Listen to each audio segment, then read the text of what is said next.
maximum axle load for every truck, we have the highest in the Philippines, same as that of Pakistan. It's 13.5 tons per axle. Pero ang nangyayari tuloy, kagaya nito, ay naluludan ng napakarami. Yeah. So, But just to clarify, kasi baka ngayon lang nag-tune in yung iba, iba pa kasi yung eto lang capacity at in-overload niya.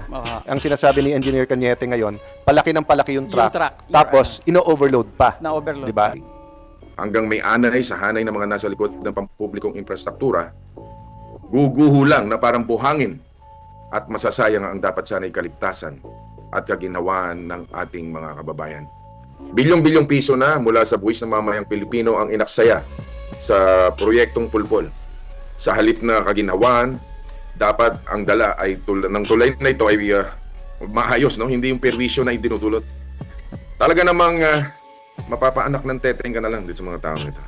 At ang sinabi niya, "For I know the plans I have for you, plans to prosper you and not to harm you, plans to give you hope and a future."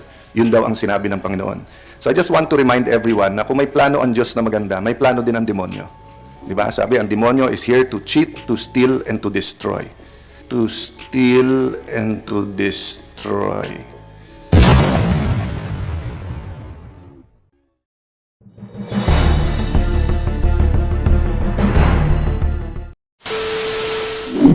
So let me start with administrative matters muna. No? When I was in college in UP, I hated it when my professors would get mad at those present for those who are absent. Di ba? Papagalitan niyo yung class, bakit wala si ganito, bakit wala? Eh kami nga nandito eh. So I will not get mad at you for those who are not here. But I will request one of you to text the secretary because hindi nag-attend ng hearings eh. Sa New Senate Building, hindi nag-attend. Ito, napakalaking skandalo to na bridge, hindi nag-attend. And the reason I request you to text him because I will subpoena him if he doesn't voluntarily come here. Did we also request Secretary Singson to come? No, Your Honor, just Okay. So anyway, may I request the staff of the Blue Ribbon Committee na isa-isahin lahat ng involved dito para malaman natin yung side at malaman natin kung kailangan natin sila dito o hindi. But walang duda na kailangan natin ang present secretary dito kasi if you read the resolution, it not only has to do with this bridge, but how the DPWH deals with errant contractors, errant members, if any, of DPWH, and other processes. So hindi lang etong bridge ang pinag-uusapan natin dito. So he has to be here, di ba? So if he doesn't, I will subpoena him and I will request General Torre to bring him here. No? Okay. So having said that, thank you for your submissions today, but I still have a problem with DPWH. Why does it take you so long to submit? Kasi kailan nangyari to? February 27, sir. Your Honor, yes. So siguro naman since February 27, you've been investigating already, right? We started our investigation February 28, Yes. morning, Your Honor. Yes, so just before the oath, no? So ang point ko, sir, nung nag-request kami ng plano, within 24, 48 hours, hindi nyo kaya magbigay. Sana, natignan na namin last night, man lang, para hindi na tayo umulit-ulit ng hearing. So, paki-check lang kasi this is not the first time. In sa New Senate Building, it took you weeks to submit. Nakalagay naman doon sa aming letter na nire-request, kung may problema, you can call. Diba? Kasi sanay ako mag-prepare eh. Napakahirap naman, sir, magsa-start tayo today. I'll have to call you back next week. Diba? But having said that, let's start it well. No? So, Comsec, Director General, can we administer the oath? Then I'll give just an opening remarks. Tapos ganito lang gawin natin, sir, para pare-pareho tayong on the same plane. Can someone present yung timeline and give the details? And then after the timeline, ibigay niya where is your investigation and may conclusion na ba kayo o may working theory or nasaan na tayo doon. Okay? Your Honor, for those who are here, those who are being invited, can we stand and raise your right hand? Yes, very much. Yes. Thank you very much, ladies and gentlemen, for agreeing to take the oath. I will defer muna to to the chairman of the Committee on Public Works before I give my opening remarks. Senator Bong, would you like to give your opening remarks? Thank you, Mr. Chair. I thank the Blue Ribbon Committee for immediately calling this motu proprio hearing para agarang matalakay ang pangyayaring ito instead of us waiting for a referral. Like I said the moment I learned about it, heads must roll. Hindi pwedeng isang masaklap na pangyayari na lang ito na isang kwentong nag-viral. Dapat may managot and let the axe fall where it must. Nakakagigil, Mr. Chair, nakakagalit, nakakapanginig ng laman. It's instances like this which erode public's trust in government and its efforts. As the chairperson of the Senate Committee on Public Works, I am deeply alarmed and greatly concerned about the collapse of this newly opened Cabagan Santa Maria Bridge in Isabela. When infrastructure for which public funds are spent, isn't it axiomatic that that structural integrity is a minimum requirement? Hindi maaari ang trabahong basta na at ang bagsak na kalidad ng kahantungan ng pampublikong infrastruktura. Bilyong-bilyong piso na mula sa buwis ng mamayang Pilipino ang inaksaya sa proyektong pulpol. Sa halip na kaginhawaan, dapat ang dala ay ng tulay na ito ay maayos, no? Hindi yung perwisyo na idinudulot. Talaga namang mapapaanak ng teteng ka na lang dito sa mga taong ito. This has to be scrutinized from top to bottom. Kailangang himayin ito hanggang sa huling tornilyo at butil ng buhangin. May mga pagkakataon na nasasabi natin that we must not point fingers. Pero sa ganitong pangyayari, hindi pwedeng walang nagkasala. Lalong hindi pwedeng walang mapapanagot. Kailangan mapangalanan at bigyang mukha ang sinumang kasangkot o kasabwat sa pagkakamaliman o kapabayaan. Hanggang may anay sa hanay ng mga nasa likod ng pampublikong infrastruktura, guguho lang na parang buhangin at masasayang ang dapat sana'y kaligtasan at kaginhawaan ng ating mga kababayan. Tama na yung lesson learned. Let this be the last. We owe no one, no less to, kumbaga sa taong bayan. Kaya, Mr. Chair, alam kong kayang-kaya mo yan, so leave it to you, Mr. Chair. Thank you very much.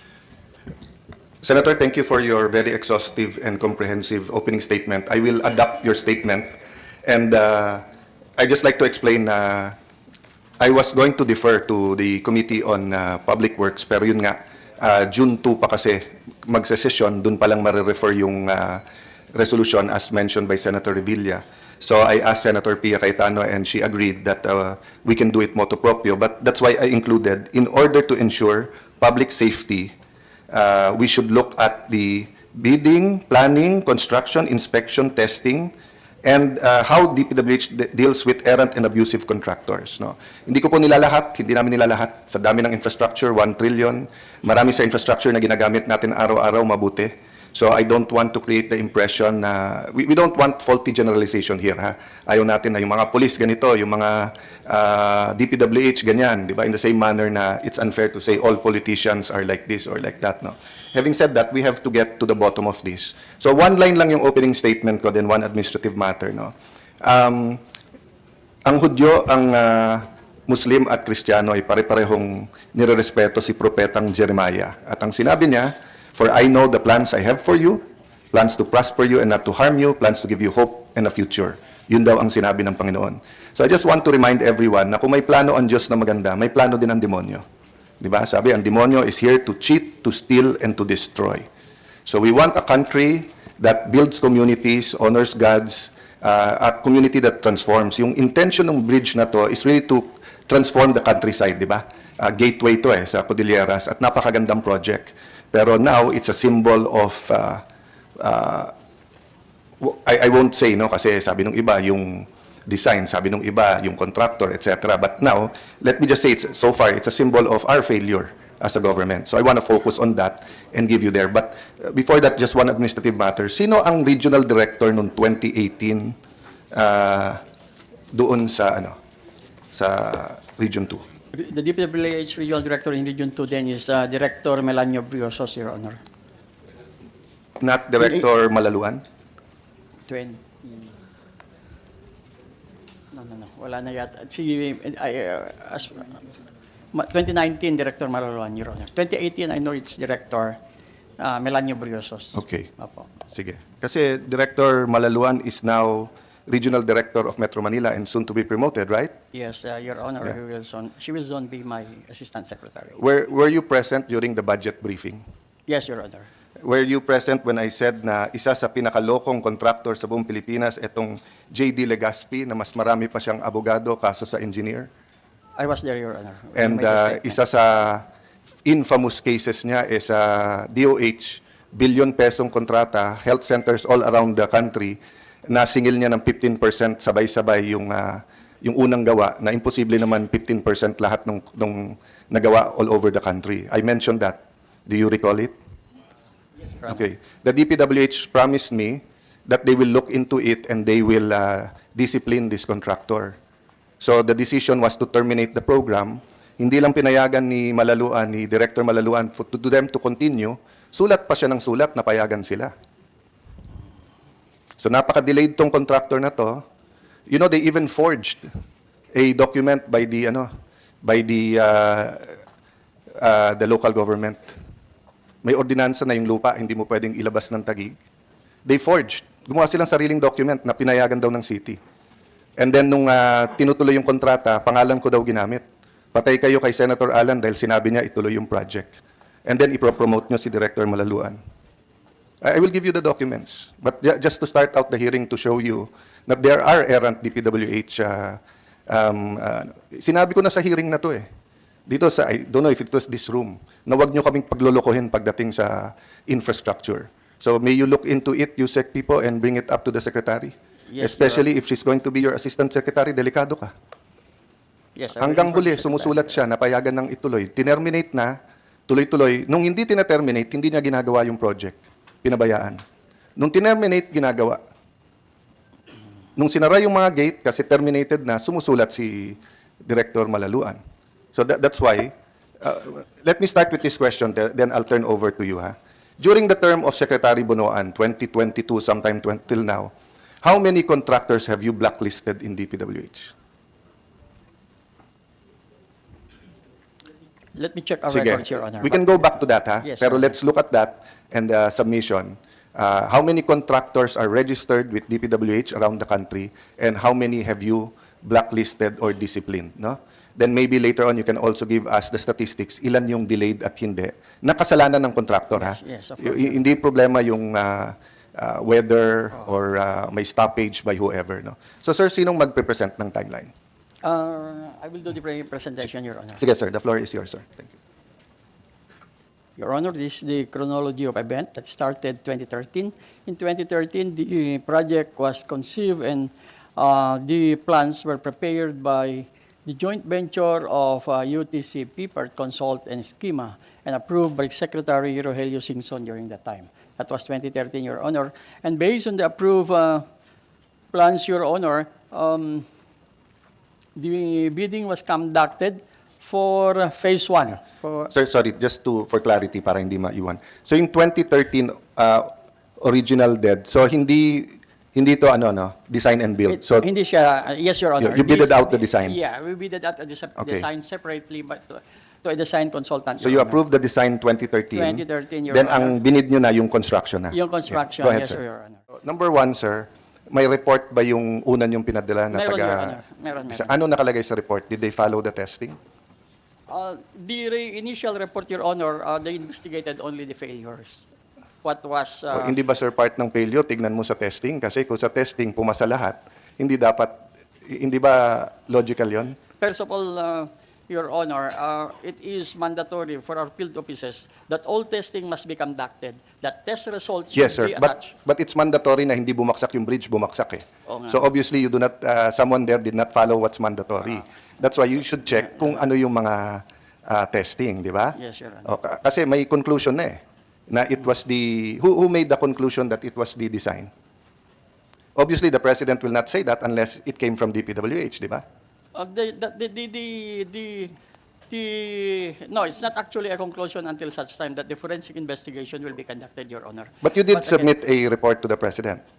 It was only the report of the approximate cause, which is the overloaded truck, including the failures, perceived failures on the. So it wasn't conclusive. It is not yet conclusive. Okay, Because no, we have to kasi record it. I asked around eh. Maganda ang reputation ng Cañete. I asked around. I just, ano lang, kasi marami pero maliit naman yung industriya eh. So tinanong ko lang, ano ba ang reputation ng Cañete Group? Sabi, maganda reputation. If they did the design, it shouldn't fail. So of course, sir, that doesn't mean it's conclusive. It just means that under the normal course, they're one of the go-to guys. But you submitted to the Office of the President, perceived, and then binanggit na. There was actually a failure. We don't know whether it's a failure of the design, Your Honor, Okay. because there So- was a submitted report as early as July 18, June 18. Yes, sir. But anyone can submit a report and normal sa ganito na magturuan. So before we submit to the Office of the President, we have to make sure that may stamp na ninyo, may conclusion nyo. Diba? So if the contractor says, it's not me, it's the design. If the designer says, no, it's the contractor. If the contractor says, no, it's the DPWH official, sinabi niyang ganito, you can either submit it as raw to the Office of the President, or you can put a conclusion. Now, we further investigated, ito conclusion namin. So my next question is, have you suspended anyone preventive suspension? Actually, Your Honor, we have a suspension. No, yes or no, sir? As of today, this morning, now, as we speak, may preventive suspension kayo, wala? Wala pa. Okay. Your Honor. Nakita niyo ho yung yung hinaras na rider sa Bohol ng LTO? Nakita niyo sa news 'yon? Kayo sa mga kapatid natin sa DPWH, nakita niyo 'yon? I think si General is So meron hinaras mga taga LTO kasi nakita kutsilyo yung pala magsasaka. Right there and there, preventive suspension. Less than 1 week tanggal. 2 weeks na. Wala pa kayong preventive suspension. So kung meron kalokohan dyan sa design, sa testing, napalitan na by now. Kasi the purpose of the preventive suspension, whoever is there, is not to say you're guilty.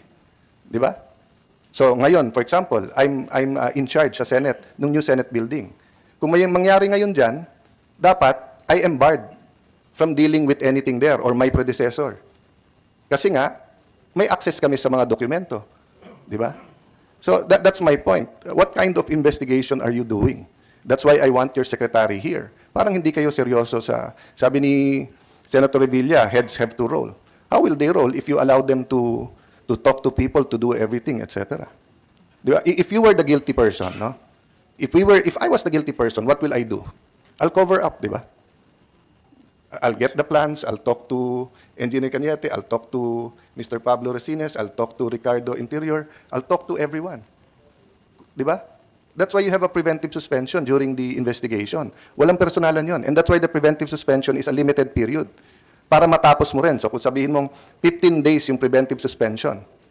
Di ba? So sa 15 days, bibilisan mo yung investigation kasi kawawa naman yung official na yon na walang kamalay-malay, pero preventive suspend mo precisely to protect the investigation. So sir, pasensya na, and you're the one here, but I should tell this to Secretary. Parang hindi kayo seryoso sa investigation na to. Hinggil Bay Bridge, the way Yes, bridge yes. connecting Misamis Yes. Occidental and Lanao del Norte. Are you also looking into that? Or Actually, walang there issue was, doon? May issue na, Your Honor. Actually, what failed there is the wearing course or the asphalt. Sige. No, give us a brief na lang. Wag muna lahat ng dokumento. Ano na yun, Your Honor?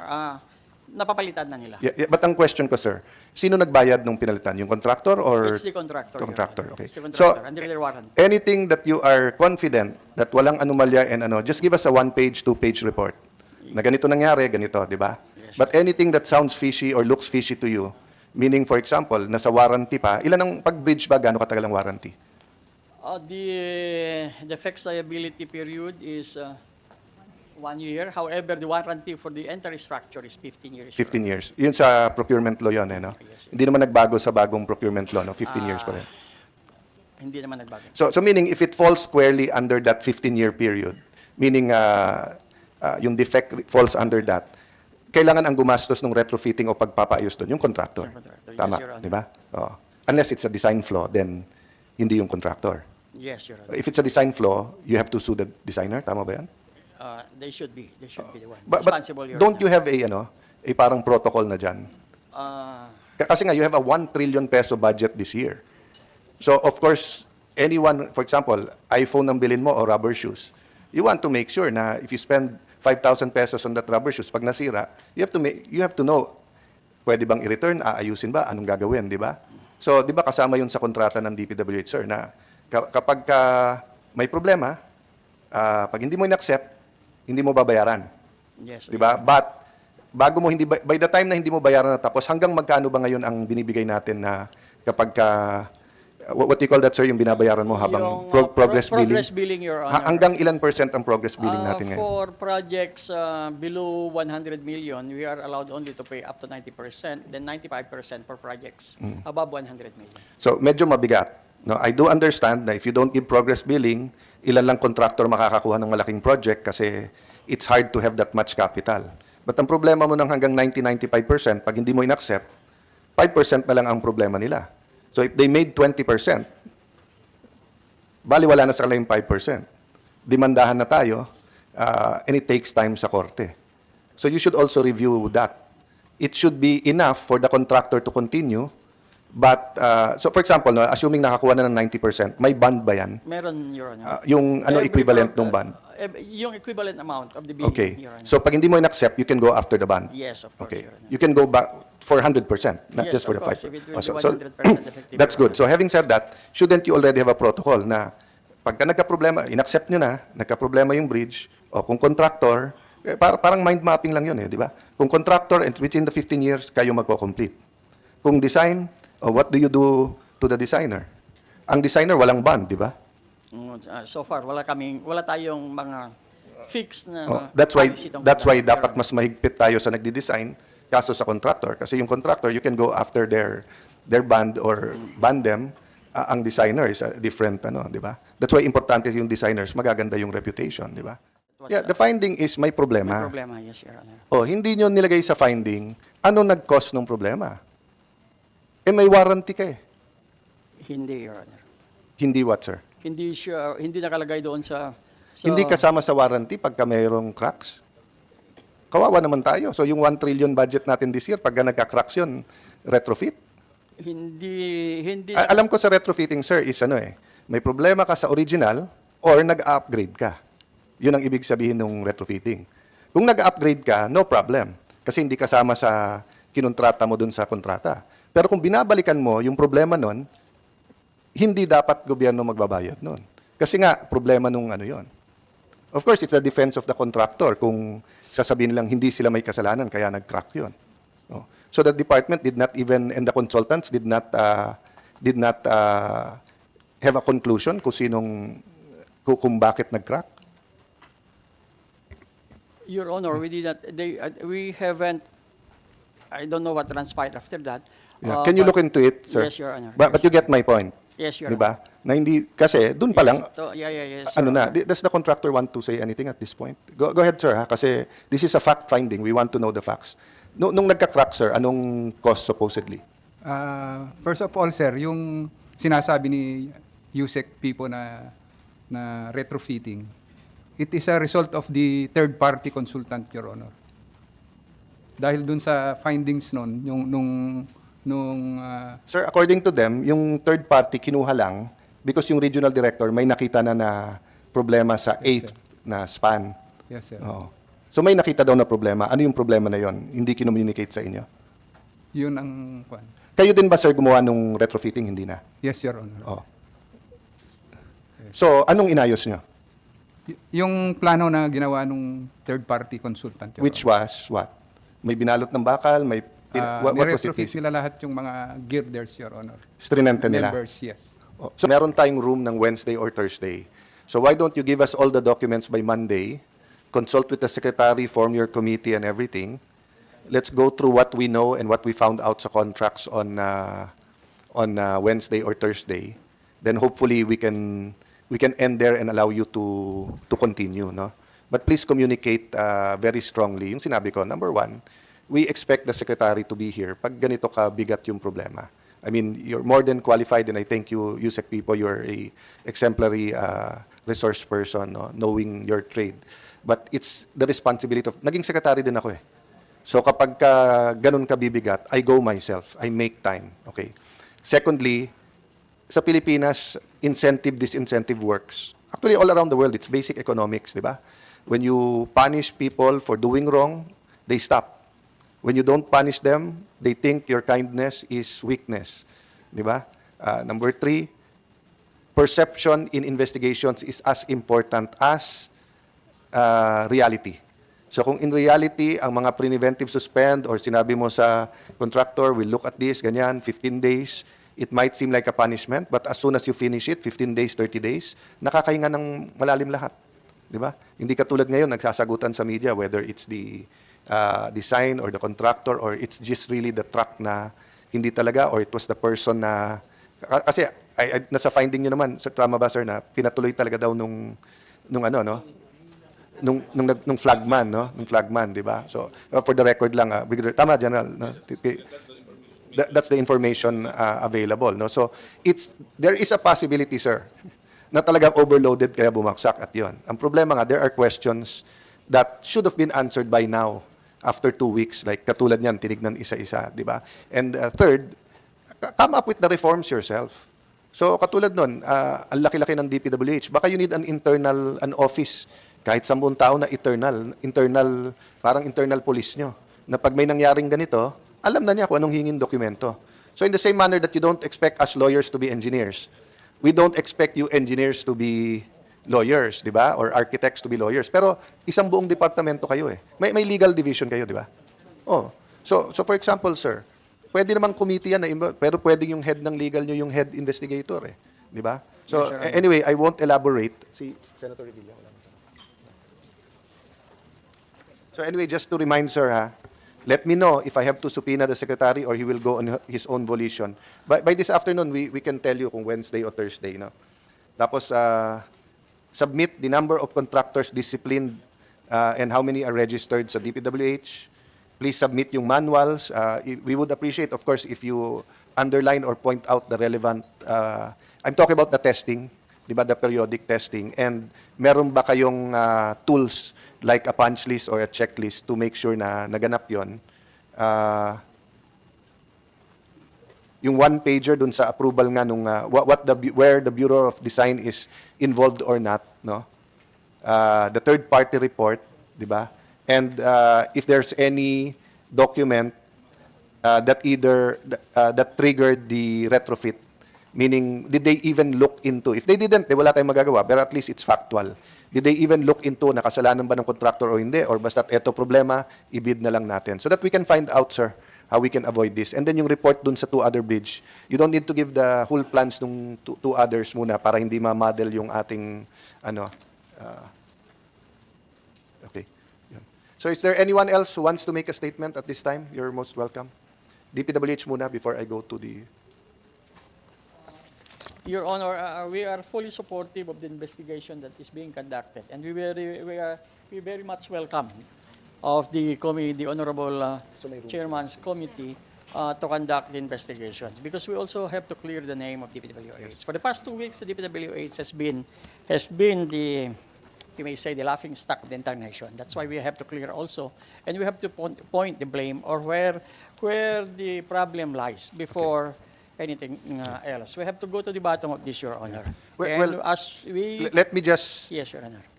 Assure you, one, of our fairness. Two, sir, tama naman po kayo. Yung napakaraming tamang ginawa at napakagagandang ginagawa, whether it's the Pasig River or the lighting of the San Juanico, or hindi naman dapat natin lahatin. Di ba? Okay. Having said that, mukhang under the leadership of Secretary Bunoan, hindi kayo masyadong nakikinig eh. Di ba? I'll give you one more example. I think it was this room, 2 or 3 times ko bringing up. Sinabi ko sa kanya, sir, may problema tayo sa Laguna Lake Highway. At gusto ko yan. Ang problema, masyadong traffic yung lalandingan nyo.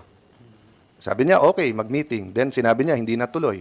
And then sinabi niya, gusto ni Presidente. Pero nalaman ko, report din niya kay Presidente that it's feasible.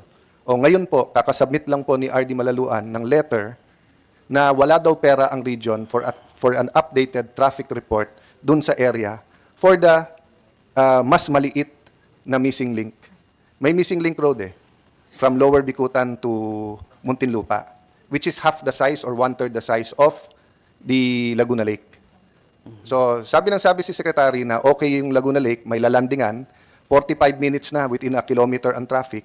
Eh, etong mas maliit nga na road, walang pera para sa traffic eh. Di ba? So, yun ang mga nagiging problema. Ang problema kasi, Sir Yusek, personal kong alam yung mga problema kay Secretary. Yes nang yes eh. Kasi once a year lang yung budget, once a year lang yung confirmation. Oh. Yes dun sa JD Legazpi that they will discipline. Eh, konsentidora pala yung nilagay na RD doon. Di ba? So, please also understand, Yusek, I will be fair. But I will also be bold pagka may mali. No? So, Assistant Secretary, Assistant Director Parikana. Go Yung ahead, truck na nandun sa Kabagan Bridge,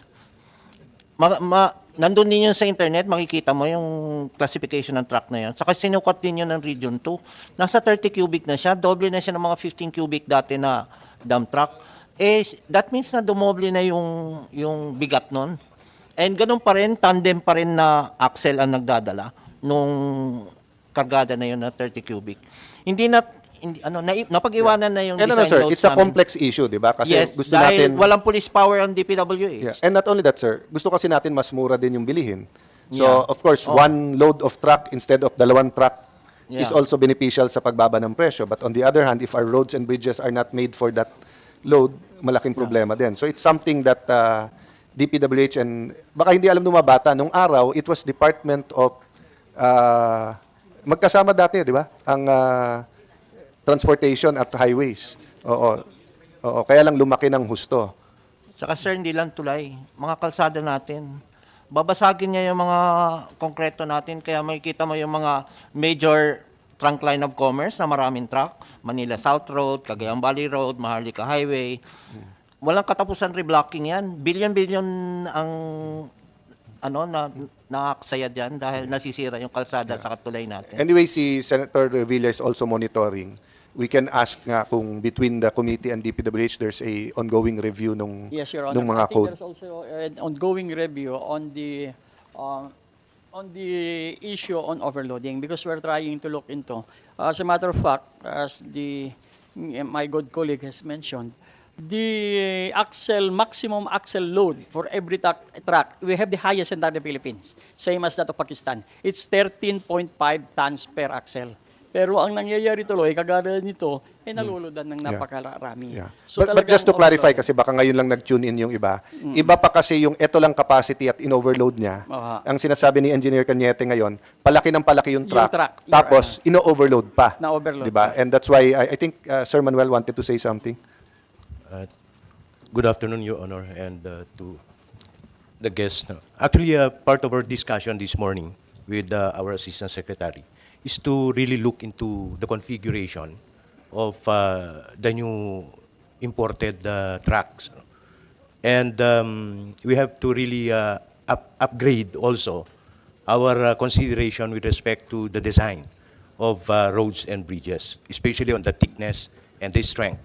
What with entry of big trucks. Actually, with respect also to our intervention in the Kabagan fiasco, bridge fiasco, we issued a show cause order to the registered owner as well as to the driver why they should not be held liable, like suspension of the license or cancellation of the registration of the vehicle for violating the stated rule of the Department of Public Works and Highways that such bridge is only good for light vehicles meantime. So actually the tonnage, the gross vehicle weight of the dump truck is 21,000. 21,000. So I believe if it's 21,000, it can really pass through that bridge. But there is a stated statement or a rule that only light vehicles has to pass through. You know? So, sir, again, we are supportive of... Thank you for that, ARD. I'll bring it up with your secretary then kasi may pagkaano to which came first, the chicken or the egg, di ba? So meaning, walang problema dun sa overload, hindi dapat. No, actually, we cannot even tell Yes. that there was overloading. Yes. Why? Because it did not pass through a weighbridge. Yes. But But you can only determine... No, in this case kasi, di ba, they redid it eh. Ginawa na nila na pinatong lahat, winay. Your Ang Honor. sinasabi ko lang, sir, na which came first, the chicken or the egg? Your Honor. Kung ang LTO ay ire-register nila yung napakalalaking truck, that will be beyond the capacity ngayon ng roads, mahirapan din ang lahat ng traffic enforcer dahil hindi nila alam. On the other hand, if you don't allow the trucks in, maiwanan tayo ng rest of the world sa... Yes, sir. Di ba? So may konting... Actually, Your Honor, sir, the configuration is done by DPWH. With respect to the registration, we just follow what is coming from... Ganun ba yan? Yes, The sir. LTO gets it also from DPWH? Yes, sir, yung configuration. Okay. Yung configuration is coming from Yeah. DPWH. So like even the biggest trucks now, assuming it's not overload, yung sinabi ni Engineer Cañete, Yes, sir. but it's double of yung dati. Yes, sir. That's why we are proposing for a review on yung configuration, etc. Anyway, Plus, nakikita, madalas naman mag-meeting yung kabinete. So may we request, di ba, Secretary Vince Dizon and Secretary Bunoan, then give it back to us kung ano nangyayari doon. That has always been a suggestion, Your Honor, Yes. that somehow we have to increase the capacity of our bridges and our roads. Yes. The problem here is that we will be spending trillions. Agree. Kaya nga Yes, sa akin, Your sir, but which came first? So meaning, should the LTO allow registration or should customs allow the importation pag masyado na nga malaki na alam nating, 'di ba? Kasi if we prevent them from these trucks from coming in, then less problema. Kaya lang nga if the rest of the world ganon, then we have to decide whether we're going to upgrade all of roads. It's all of our mind-boggling, bridges, but yeah. let's just discuss it, no? So let's end with the video, and as the good general said, no, this is being verified, but allegedly this came from the dash cam ng truck, no? Allegedly. So let's wait for the verification. Go ahead. Please play.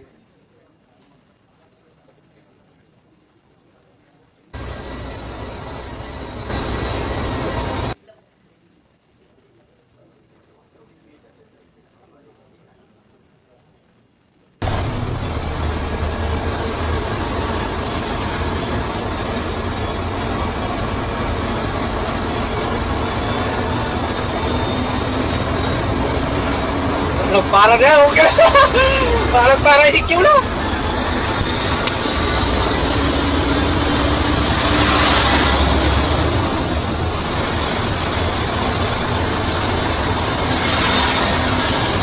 Nagkakarap tayo.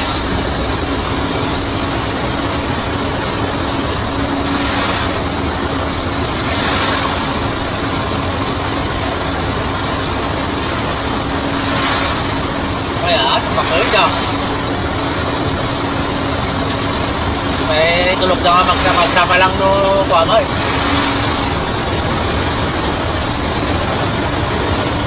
Sinaw na eh.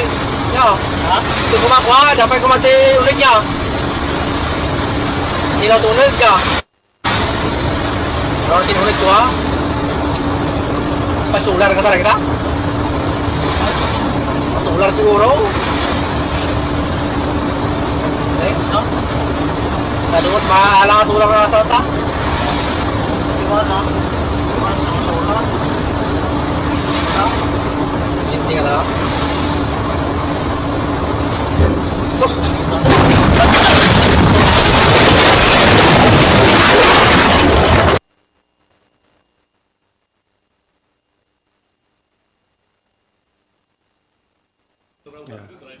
So, no, we will verify all of the videos, but yun ang pakiusap ko po na I don't doubt kasi Yusek people na siniseryoso. It's more of, how do I put it, prioritizing and putting in the right protocols to get to the bottom of this. I mean, if this was Japan, marami nang nag-resign, or Singapore, and then may findings na ngayong 2 weeks, di ba? But since it's the Philippines, all of you are doing your best, pero walang structure, walang protocol, walang di ba? And then, kung from the start, halimbawa, hindi kaya, so NBI or PNP, please do it. Then we'll provide the engineering side. You know what I mean? I mean, I don't expect the architects and engineers to be good investigators, but as I said, may legal kayo di ba? So let us stop there, and we will suspend until Wednesday, no? We will give you the. So, with your permission, para maka-half day pa kayo, I'll say 12 o'clock, but we'll serve lunch and we'll probably start 12:30. Diba? So, either you have lunch in your office or have lunch with us here. No? So, kung wala na pong iba, we will suspend until Wednesday, 12 o'clock.